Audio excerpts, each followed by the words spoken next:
Hi, Abhishek. Thank you for joining in today with us for our month theme discussion on democracy and elections.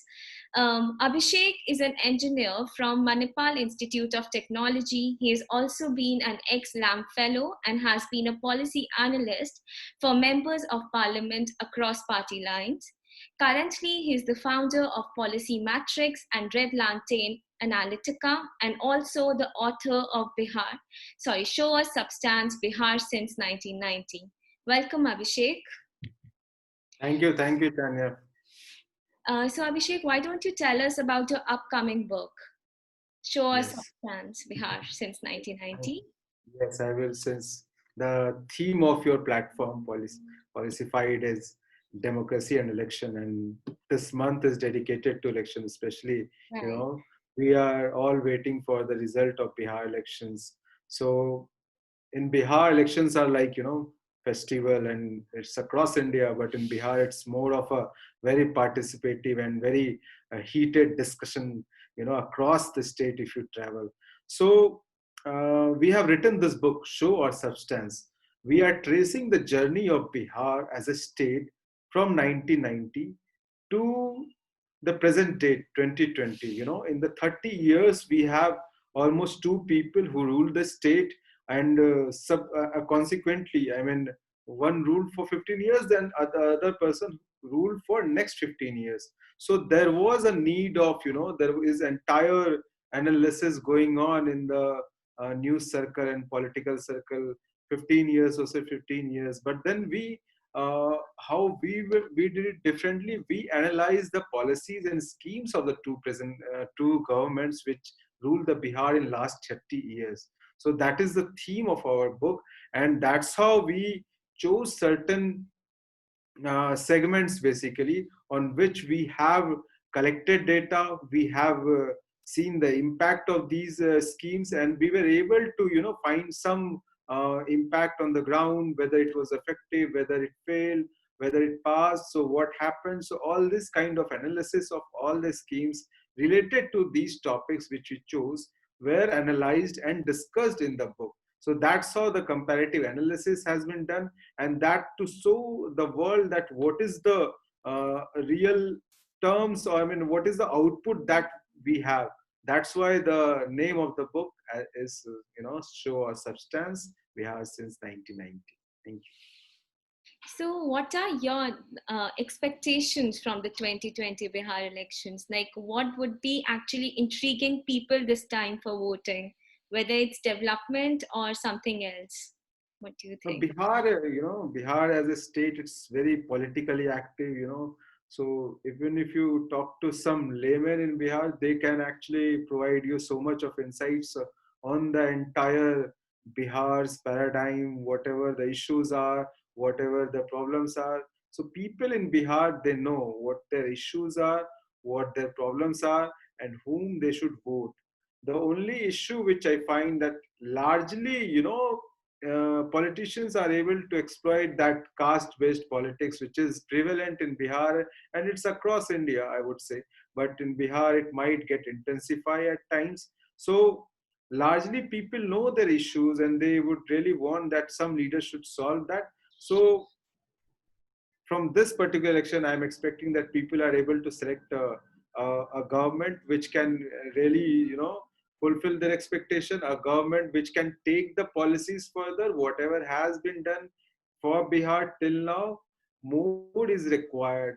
Still, you are backward in most of the parameters. Human Development Index is very low. Literacy level remains at the bottom of the pyramid, and given that everything still there are issues of floods in Bihar. North Bihar is almost flooded. That, Hmm. you know, I mean, that brings our state 20 years back.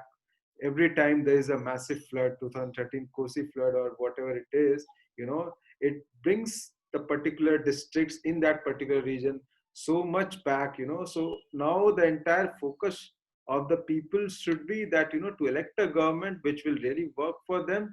And in terms of policy also, bring some new aspect, bring some new governance approach, so that jobs are created, so that their hopes and aspirations are matched. Right. So, in this election, there has been like 144 women have presented their candidature, like in the first round of polling itself. Do you think like growing presence of women would help us bridge the gender disparity in the politics of Bihar and actually in the country itself in total? And what does it symbolize for the women of Bihar?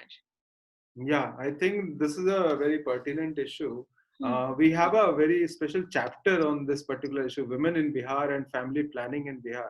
So these two chapters have been specifically brought by us in the book itself. So I would suggest that, everyone should read that particular chapter. So interestingly, what you are saying that, women obviously forms the Adi Avadi, as they say. But I would rather say that rather than Adi Avadi, it's more of a 65 to 70% composition, because the small children, they are dependent on women only in general. So the policies, the schemes like ICTS, which when it was brought in, it was brought by a women leader. So these kind of schemes can be only brought by such women leaders. So there has to be effective participation of the women leaders in the policy making and in the entire political space. Obviously, sometimes as the societal setup is there, that women tend to, not to choose politics as a career, because going to the ground. But things are changing now. I think you can see a young woman in Bihar, um, who is campaigning across the state, and Right. she's trying to create some kind of intervention itself. People would generally rule out that she won't be able to achieve anything, but the intervention has been already made by her. Hmm. You are trying to understand, like, she is there, she's trying to travel the state. People have accepted her, people go and listen to her, so they are doing wonderful things. Apart from that, if you look at the Bihar's entire journey, so I think a few years back only, reservation to women was given in Bihar to the tune of 35%. So you will see across the Bihar that there Hmm. are working women. So you won't find disparity, at that particular level. Even during Lalu Yadav's regime, so Lalu Yadav gave special days leave for 2 day, which it has been talked recently by Zomato and all in terms of Hmm. menstrual leave. So our state provided for that in 1990. So we were doing something, but obviously, when you look at the whole political picture, the composition itself is still very low. But if you compare it to all India level, I think if you go to our data set, so you will be able to analyze that it is way higher than all India level. So in Bihar, it is high, but still, having said that, we are not able to match up the 50% population thing. And people have tried. My few friends who were working on this particular aspect of strengthening women leaders in the society. So they started with Bihar only. I think you might know about the organization like Netri Foundation and Sakti. So they have worked on this particular aspect. Hmm. So they are working. I'm sure that the results might be a little on the negative side, but this will actually translate in coming times with other states going for everything. And other parties have also given chance to women leaders in our state.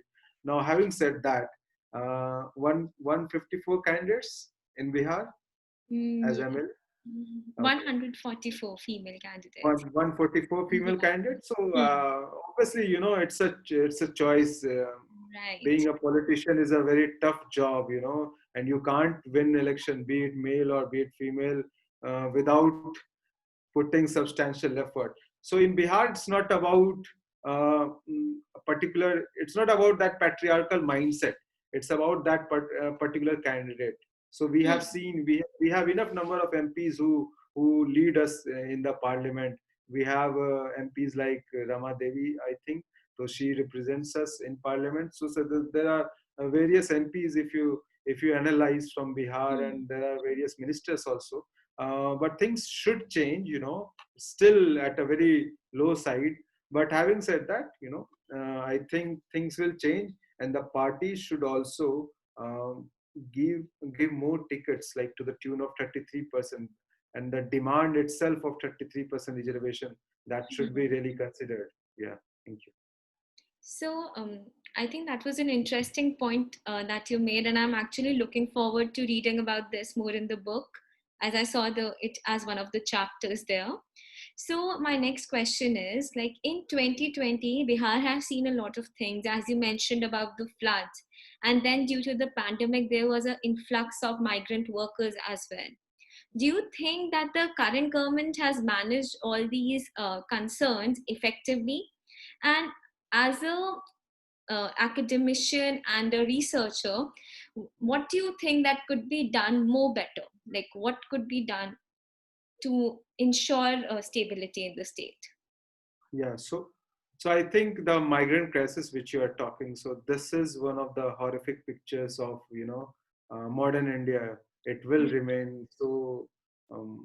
I don't have words to explain that. So me and few other people were working to address some of the concerns of the migrant laborers. We had a group of people who formed a platform called as Friends of Bihar, and we were trying to help whosoever we can connect with in March and April and May, June, July. So all these months, what we saw, people went back to the state.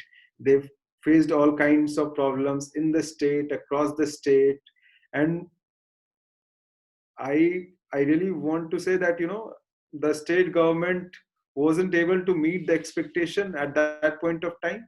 But then when they started accepting people who were coming back, so all the corona scare which was there, when they started accepting the people back after a few months, so quarantine was given to the people. I mean, the things were improved.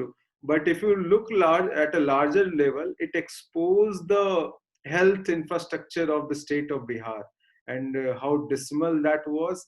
Still, Corona is on.